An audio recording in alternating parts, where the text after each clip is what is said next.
All right, so we've looked at and rational functions and polynomials. Now we're going to look at things that are a little more complicated. Now, you will learn later in your career that when you're looking at a limit, if it looks like infinity minus infinity, this is another indeterminate form, like 0 over 0. Indeterminate form. And it's a clue that the limit does exist and does not equal infinity minus infinity, because this is a meaningless expression. You can't subtract infinity from infinity. So, what do you do when you encounter something like this? Well, we learned some tricks. So this is a trick to try when you see a radical sign. There's something in here minus something in here that looks like infinity minus infinity. So I am going to multiply numerator and denominator by the conjugate of this expression. And you may be saying there is no denominator. Well, now there is. I just gave it one. So let's see what will happen when we do this. It's a pretty cool trick.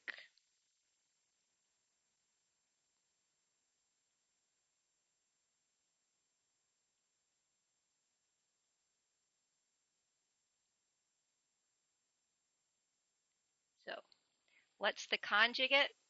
It's the same expression except you change the sign in between the two terms of your binomial. So what does this equal when we multiply it out? Well, the reason we're doing this is because what? The outer and the inner terms, when we FOIL it out, cancel each other. So we're left with 9x squared minus x minus 9x squared all over this expression.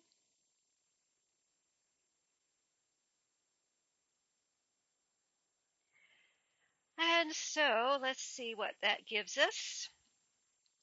These two cancel, and I get negative x over the square root of 9x squared minus x plus 3x. Okay, so you sort of lose track of what you're doing sometimes. I've got this expression now. Now we're going to divide by the highest power of x in the denominator.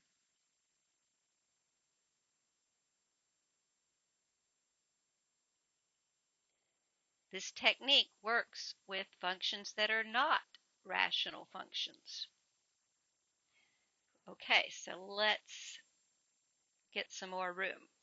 Okay, so we're not done with our scratch work. We want to divide by the highest power of x in the denominator. Now this is a little confusing sometimes. What is the highest power of x? It's x. Notice that we do have an x squared in there, but what is the square root of x squared? Technically, it's the absolute value of x. If we're going to positive infinity, then the square root of x squared equals x. So the highest power in the denominator is x. And that's what we need to divide everything by. Here's another weird thing that happens. And you just have to get used to it.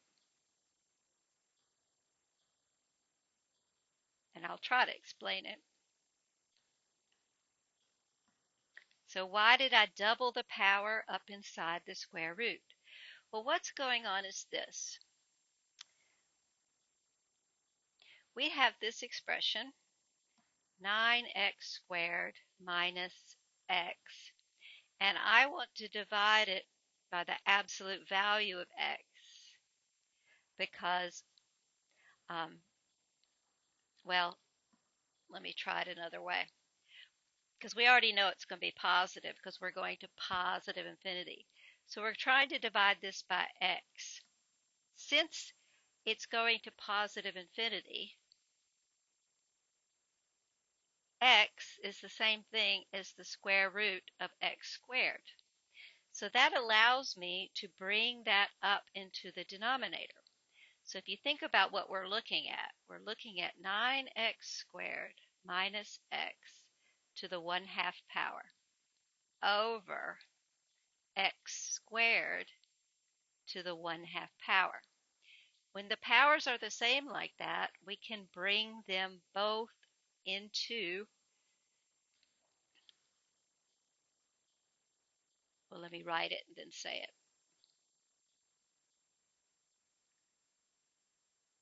This is a fact. This is a law of exponents. If you have a ratio of functions being raised to this power, you can split it up. And we're just going the other direction. And that's how I got this. So whenever you bring a power into a square root, the power gets doubled. So let's write that down. That's something that you should be writing down and keeping track of.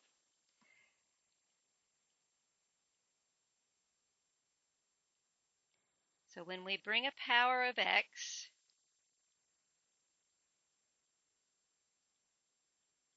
into a square root, the power gets doubled.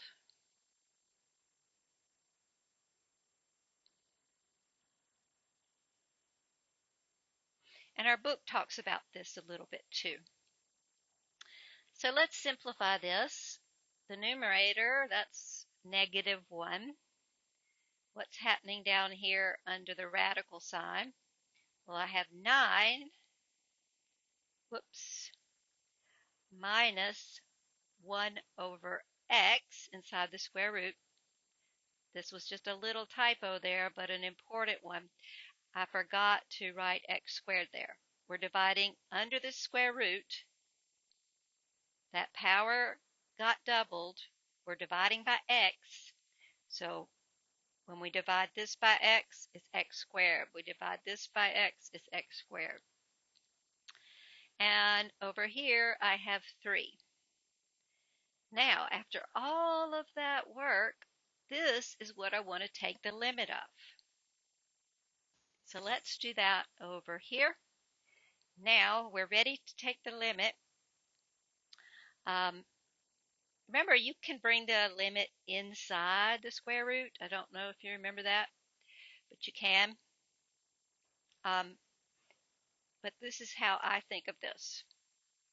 So the limit of -1 is just going to be -1. The limit of 3 is going to be 3. This 1 over x goes to 0, whether or not it's under the square root sign or not.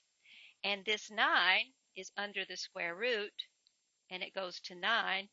So this looks like -1 over the square root of 9 plus 0 plus 3, which if you think about it for a minute, looks like this. So it's -1/6. That's a 1. Okay, what does that mean? It means we have a horizontal asymptote. Y equals -1/6.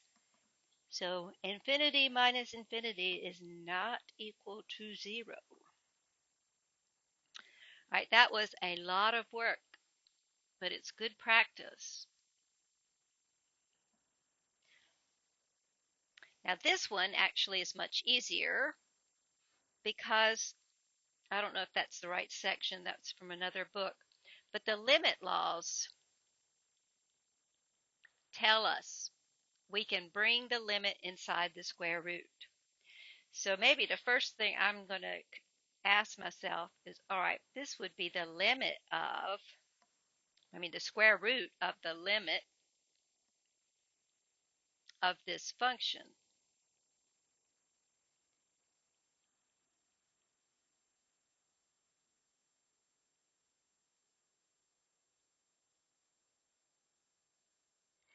And so now I'm going to do some scratch work. And in practice, this is what I would do. At my scratch work, I would just take this rational function, divide by the highest power of x. I'm not going to write the limit inside the square root. I'm just going to know that that's what I'm doing. Wait, now I messed that up. So what do we do? We're dividing by x squared. That's the highest power I see. Everything's already under the square root. So I have 16x squared divided by x squared plus 4 divided by x squared minus 2 divided by x squared.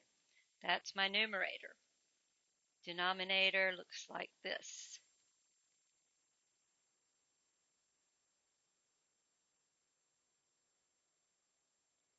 And so now we just simplify. Okay, that gives me 16 plus 4x squared minus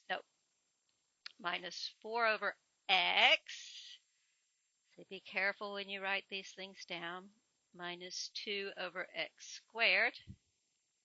I just left off my x there for a minute. Okay, and the denominator, what does it look like? 1 plus 2 over x minus 1 over x squared.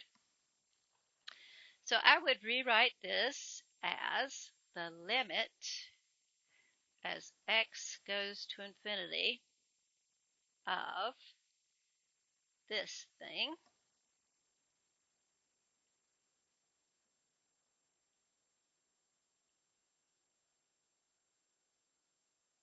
all over 1 plus 2 over x minus 1 over x squared. And now you're ready to ask what happens to the individual pieces. This goes to 0. This goes to 0. 0. 0. So what are we finally looking at?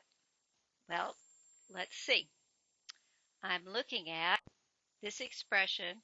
So I'm going to take the limit now. And what I have is this. Oh, and I forgot to say, this is a constant. It goes to 16. This goes to 1. But they're still under the square root. So don't forget that. So this equals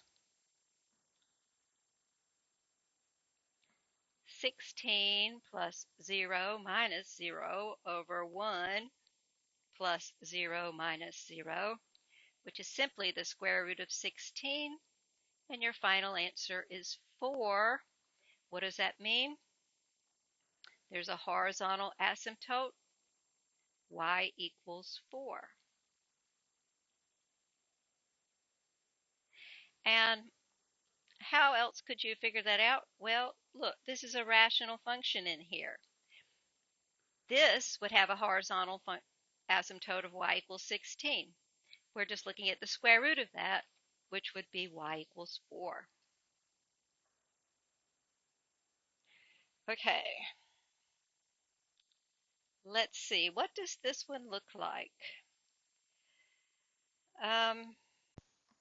I think I'm just going to try dividing by the highest power of x. See what happens.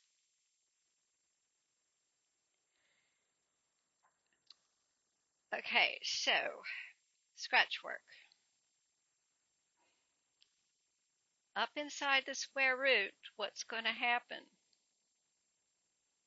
And what is the highest power of x in the denominator? It's x, right? When you bring that up in the square root, it's going to double. And notice that we're going to positive infinity, so we don't have to worry about the sign of x.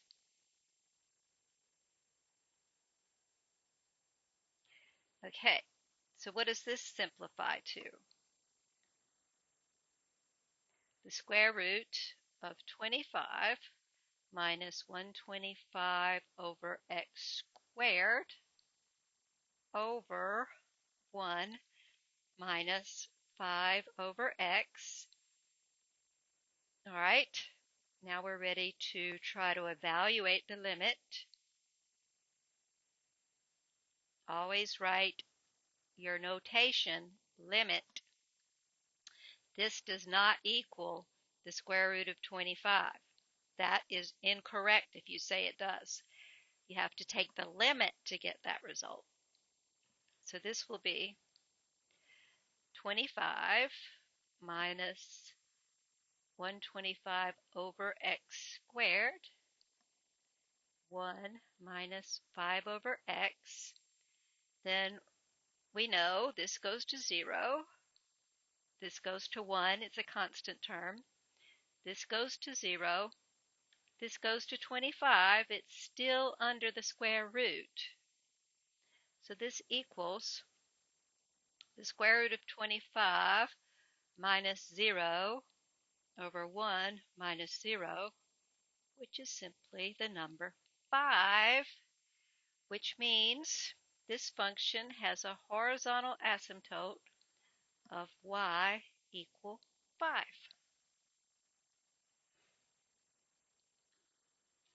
Okay, let's pause for a second. I want to revisit this first example and try to explain why it makes sense to do what we're doing in sort of an intuitive way, without using long division or anything like that.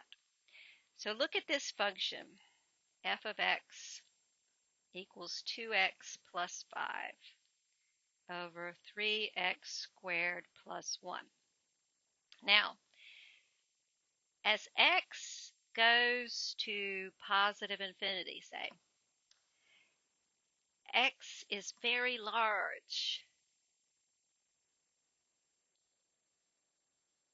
a really big number. So the behavior of this function when x is going to positive infinity, the 5 doesn't really matter. The 1 doesn't really matter. So f looks like 2x over 3x squared when x is very big, and this simplifies to 2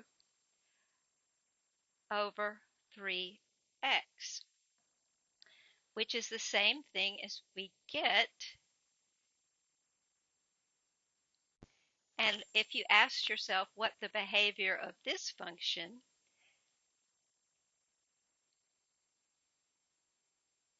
well, 2 divided by 3x, that goes to 0. And so we can look at another example. Let's see.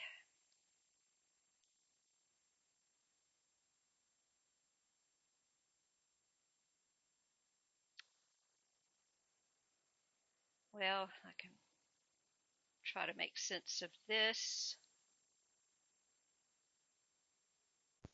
Okay, here. So ask yourself, as x is really big,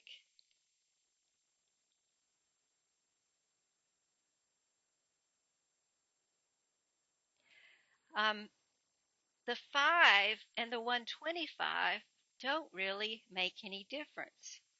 So if this is my function,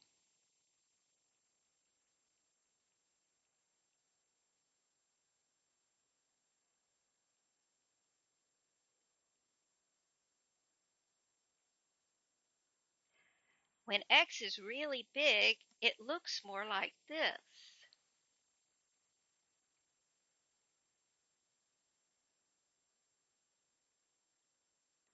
And that simplifies to 5x over x, which equals 5. So when you're way out near positive infinity, a constant term doesn't really matter. And this is also why the leading term in polynomials determines the behavior, because when you're really looking at large values of x, it's only the leading term that really matters. Okay, so last topic is transcendental functions. So maybe we'll pause here and come back and do this.